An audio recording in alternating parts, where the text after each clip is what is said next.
The king is dead. He told me you wish for Aegon to be king. House of the Dragon Season 1 Episode 9 preview breakdown and full analysis explored. The Lord of the Tides opened and ended with two men marked for death meeting their fates. Sir Vaemon Velaryon sealed his fate when he decided to contest the succession to the Driftwood throne, and King Viserys Targaryen's fate had been sealed long before Queen Aemma Arryn died. Both met their ends in markedly different manners, but their deaths are the sparks which act as the catalyst of the Dance of the Dragons. Episode 9 of Season 1 of the House of the Dragon is named The Green Council, and as you might have guessed from the preview, it's going to be all about Hightower treachery or Rhaenyra's usury, depending on which history books you read in which part of Westeros. In under 1 minute, HBO manages to touch upon all the things that will make the conflict between the Blacks and the Greens such a complex, emotional, fury, and bloody affair. So without further ado, let's break it all down, and spoiler warning, because there will be a lot of those in this video. Before we go into our explanation, we have a very small request. If you like our content, please support us by subscribing to our channel. This is a small click for you, but for us, it means a lot. Thank you. Let's begin. The door remains shut until we finish our business.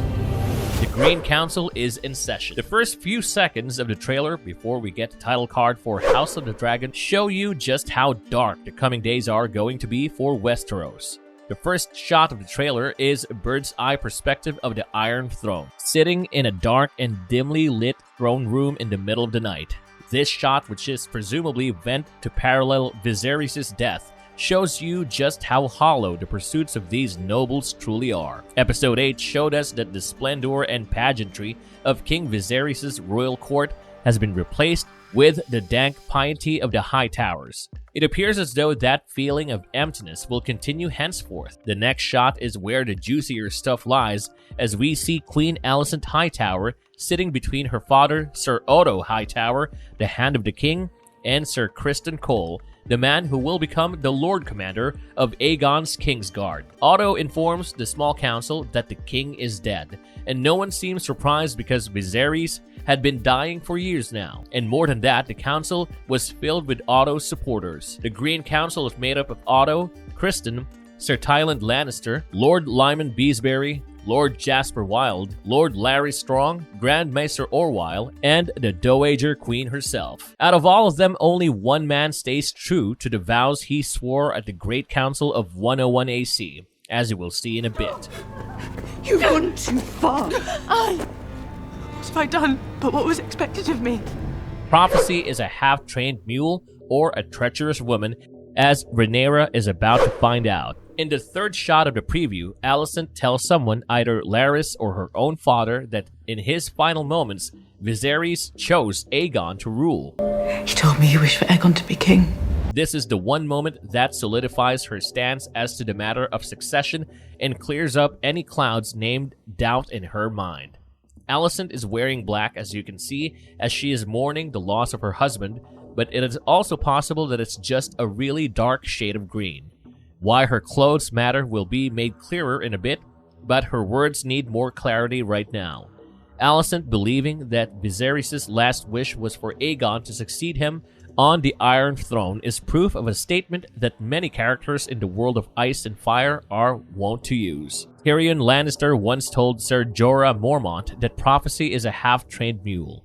It looks useful, but once you place your trust in it, it kicks your head in. Archmaester Marwyn compared it to a treacherous woman who will lure you in with pleasure and then bite your prick off once she has you in her grasp. So is the nature of prophecy in House of the Dragon, but it is not just Aegon's song that is being misconstrued here. It is also Viserys' words. In his final days, the king was more often than not confined to his bed and dreaming poppy dreams. The constant use of the milk of the poppy has left Viserys more scatterbrained than ever before, and he confuses Alicent for Rhaenyra. When he tries to answer his daughter's question about Aegon's prophecy, The Song of Ice and Fire, do you believe it to be true? Aegon's dream.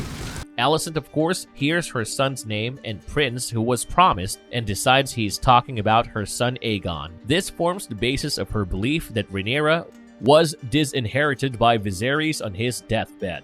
a belief that snuffs out any hope of reconciliation between the princess and the queen. Rhaenyra Targaryen, as Viserys' chosen heir, is aware of the Song of Ice and Fire, but it is looking more likely by the hour that she will be the last person to be made aware of it. Her belief that she was ordained not only to change the way ruling works in Westeros, but that her line will eventually save the world is what drives her primarily to claim her father's seat. Of course, her ambitions have used these reasons as justifications, but the Realm's Delight is about to find out just how dangerous handling a sword without a hilt is. In the main series, no one seems to be aware of the Song of Ice and Fire, and it could be because that prophecy died out with its last carrier. Whether that is the case or not, we will only find out in the coming seasons. We also see a Kingsguard member hone his blade's edge right before Alicent says these words, and that Kingsguard can be anyone. But we have a few suspects.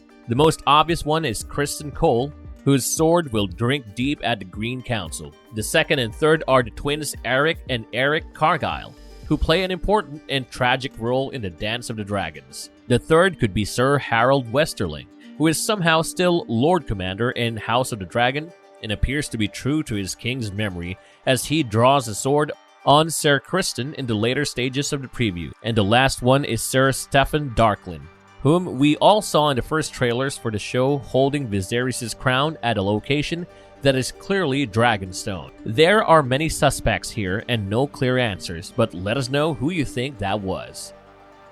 As Hand, I speak with the king's voice on this and all other matters. Otto takes charge of the city and prepares for Aegon's coronation. After Alicent is done making her son's case, we get a shot of hooded figures moving about the streets of King's Landing, being herded in by the City Watch. More likely than not, these are the citizens of King's Landing who are being moved to bear witness to Aegon's coronation. The next shot shows us Otto Hightower standing in front of the Iron Throne with dozens of lords and ladies bowing in front of him. We also see a man we saw in the last episode give Rhaenyra's children the stank eye. This guy looks relieved at what Otto is doing, which is basically him gathering these nobles' support for his own grandson instead of Viserys' designated heir. The Hand of the King then says that the door remains shut until we finish our business. And this is a reference to the fact that King Viserys' death, unlike King Robert's, would not be made public for a good while. In Fire and Blood, we are told that as soon as Viserys passed from his mortal coil, a serving girl informed Queen Alicent of his passing, as instructed, and the Green Queen had the entire chamber under heavy guard thereafter. The plan that she and her father came up with was simple: keep the king's death a secret. Prepare for Aegon's coronation and only make the matter known publicly once Alicent's son has taken the throne. This plan will be at the heart of Episode 9, which will begin delivering upon the seeds of war sown in the very first episode of the series. In Fire and Blood, Viserys' corpse is allowed to bloat and rot for nearly 10 days before it is given over to the Silent Sisters for preparation.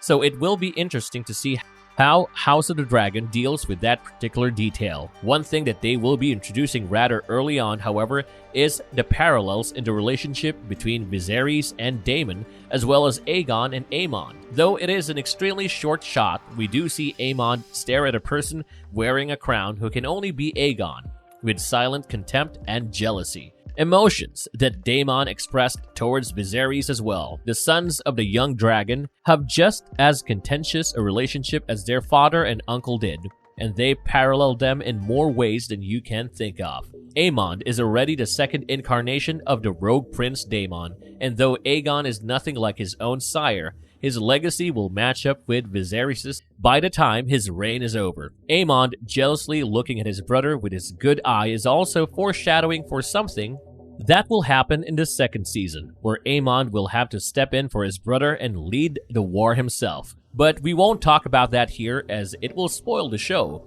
Suffice it to say, both brothers will don the crown of the Conqueror, albeit in completely different capacities. After this, we get a shot of King's Landing, and it looks desolate. Gray clouds and sea mists cover the city on a day that should by rights be joyous. And the reason for that is revealed in the next shot of the preview. the Hand's plans, and the Queen's prisoners. The next proper shot of the preview shows us Otto Hightower telling a man whose face we can't see that his mission is so secretive that no one can know who he is or what he seeks. None can know who you are or what you seek. This man can be anyone. It can be one of Larry Strong's enforcers, one of Hightower's own sworn swords, or Harwin Strong reborn, based on the glimpse that we did catch of him. But we think that this is more than likely Sir Eric Cargyle, the twin brother of Sir Eric Cargyle, both of whom are in the Kingsguard. Sir Eric and Sir Eric are celebrated knights and served on Viserys' Kingsguard for the duration of his reign. But after the Green Council announced its intentions, their bond, much like the realm itself, was divided. You saw them in the last episode training with each other, but you might have missed them because of the flashy sword tricks Aemond was pulling out against Sir Criston Cole. In Westerosi history, the Cargyle twins are immortalized in songs that are similar to the tale of Balin and Balan from Arthurian myths, and that's about as far as we're going to go with this one. If you know, you know. But what's interesting is that it is Otto Hightower giving out these commands and not Sir Criston Cole, who was singled out as the biggest aggressor on Aegon's Green Council by every scholar and historian of the Seven Kingdoms. Sir Otto's approach to the Civil War was described as slow and diplomatic, to the point that he would be given the same treatment from his grandson as he did from Viserys before Lionel Strong was made Hand. What is also of note is the next two shots that show us 1. A woman with white hair locked in a room, and 2. Several women being led to the black cells by household guards. The first is most likely Princess Rhaenys, because if you slow the clip down, you can just about make out her hairstyle in the shot. The second are all the handmaidens that's serving girls that might have become aware of Viserys' death, including Talia, who we know from the last episode is working as an informer for Mysaria. Both of these imprisonments are in service of one goal: to conceal Viserys' death from court and the realm beyond. If that means that Alicent needs to fill up the 4-level dungeons of the Red Keep, then so be it. In the books, it is said that after the Green Council was convened, Sir Criston Cole himself went about rounding up any lords, ladies, and common folk who were sympathetic to the Blacks' cause or were aware of the king's passing. His roundup filled the dungeons of the Red Keep for nearly a fortnight, which should not be the case in the show, but it still goes to show you just how bent Otto and the rest are on ensuring Rhaenyra does not become queen. Alicent even asks her Green Council what of Rhaenyra, and we suspect that the answer she wants will come from Sir Tywin Lannister. The Master of Ships made a curious observation as to who should adhere to an oath sworn 25 years before and who shouldn't, which we will see being spoken in the next episode. Or it could also be that Sir Larys Strong answers her queries, as we see that he does bring her some important information in the following shot from the preview. We believe that this information is the betrayal of Sir Steffan Darklyn, who, as you know by now, is the first Kingsguard member to go over to her side in the books. As the Greens were plotting to crown their favorite boy as the next king of Westeros, the White Sword stole Viserys' crown and brought it to Dragonstone, where he offered both it and his own sword to her in fealty. Alicent and Otto take extra care to make sure that no one, not even the servers of the Red Keep, can get word to Rhaenyra about Viserys' death. Sir Steffan is going to seemingly undo all their hard work in one fell swoop. There are also a few rather dark and hooded shots that we can't quite make out properly. The first is of a Kingsguard member escorting a hooded figure through the streets of the capital.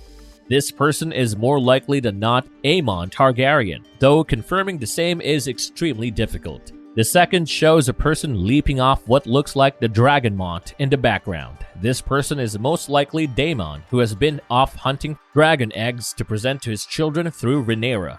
Daemon and his niece have brought forth 2 sons into this world and are expecting a third, so it makes sense that the rogue prince is hanging about the Dragonmont. His children are going to need fiery mounts of their own, but the leap and a quick shot of a white-haired baby in what looks like a dungeon leads us to believe that the former could be one of Rhaenyra's sons through Harwin Strong, and the latter is most likely one of her children through Daemon. The dungeon-like cell might actually turn out to be a ship's hold, because in the books, after the threat of war is all but confirmed, Prince Jacaerys Velaryon decides to send his half-brothers off to Pentos for their protection. Princess Aegon and Viserys are put upon a cog called the Gay Abandon, and they set off across the narrow sea as their parents stay behind to fight a war of their making. But along the way, the cog and its escort are attacked by the son of Prince Daemon's old enemies, and one of Rhaenyra's youngest children is kidnapped by them, setting into motion events that would later be called the Lysine Spring by the Maesters of the Citadel. But if it is indeed a dungeon cell, then it should be clear whom Rhaenyra took with her to Dragonstone and whom she left behind. Either way, her youngest sons are about to face greater trials than her eldest sons, and that will become clear when the next episode rolls around. This is seizure, and it's treason at the least! The Black Bee, the Privy Prince, and the Ascension of a King. One of the most hard-hitting dialogues from the preview comes courtesy of Lord Lyman Beesbury, the one black adherent on a council filled with Greens. Lord Lyman served House Targaryen as Master of Coin from the days of Jaehaerys through the days of Viserys, and was hoping to continue to do the same for Rhaenyra as well. We can say this because in episode 6, we see that the old lord deliberately keeps talking about matters that the princess considers important to help balance out the scales in her favor, no matter how old he must make himself appear. Lord Lyman's old age does not make him forget his honor, however, and he questions the queen and the hand's motives in no uncertain terms. For that, he will become the first official casualty of the dance. Though many in Fire and Blood believe that the old Lord Beesbury had simply been confined with the rest of the Blacks, Septon Eustace and others on hand for the Green Council confirmed that Criston Cole cut down the Master of Coin with his own sword. If this happens in the show, then it will become clear who is the aggressor of this war and who is the defender. We then get shots of the Cargyle twins once again, who are seen fighting each other in what looks like a training session, and we also get a shot of Aemond meeting a mysterious hooded figure. Judging by the vicinity and Talia's movements in episode 8, we can assume that Aemond is there to meet Mysaria, which would add a whole new layer of creepiness to his admiration for his uncle Daemon. One of the Cargyle twins is seen again inside of the Dragon Pit, chasing down Prince Aegon, who we can assume was at his revels once again. Because Fire and Blood tells us that only after Otto and Alicent were done taking prisoners, making appointments and arrangements for his coronation, was Aegon informed of what was about to happen. There are different accounts about what the prince was up to in that instance. Eustace claims that he was abbed with a wealthy paramour, while Mushroom alleges that he was being pleasured in a rat pit in Flea Bottom as he watched others fight for his own amusement. Given the shot of a fight pit we saw earlier in the preview, we are inclined to believe the latter, as Aegon seems to have a taste for low-born women. But the fact that he was practically thrown into the Dragon Pit by Sir Cargyle shows you just how far gone he was, even before he ascended. Aegon's behaviors are not fit for any High Lord, let alone a High King, and yet his mother and grandfather insist he must be king. He has personally refused the throne at least twice, and will seemingly try to do so again, if we are to put faith into Grand Maester Muncan and Orwyle's words. But the fact remains that Aegon will most likely be crowned by the end of the next episode at the Dragon Pit, which is the site of his coronation in Fire and Blood as well. The last shot of the preview shows you the crown of Aegon the Conqueror, with Princess Rhaenys' voice asking someone if they had never imagined themselves upon the Iron Throne. If we are right about Rhaenys being imprisoned in the capital, then it is likely that she will say these words to Alicent herself, as an earlier HOTD trailer showed us as well. The crown itself is another matter, for this is the crown that legitimized Targaryen rule in the Seven Kingdoms. Aegon's circlet of Valyrian steel, iron, depending on who you believe, encrusted with rubies, was one of the most important symbols of his 37-year reign. The only kings to have worn it after his death are King Magnor Targaryen, who went to war with the fate of the Seven, King Daeron Targaryen, who conquered Dorne unlike Aegon, and King Aegon Targaryen II, aka Alicent's son. The Dragon King's crown, alongside Black Fire, the Iron Throne, and the possession of a dragon itself, are the 4 major symbols that Aegon the Conqueror used to show the lords of the Seven Kingdom that he belonged with them, and they belonged to him as his leal subjects. Aegon's successors would wear different crowns, with Rhaenyra herself wearing a crown that was donned by her father and his grandfather before him. The Conqueror's crown is therefore a far more legitimizing symbol in the eyes of the common folk and the nobility of Westeros. The look of arrogance and pride that marks Otto Hightower's face as the preview comes to an end basically declares his victory. The Hand had wanted a direct line to the Iron Throne for House Hightower, and now at last he had it. But the price he will be paying for it is something he is not aware of, and that will prove to be the undoing of his entire house's royal ambitions.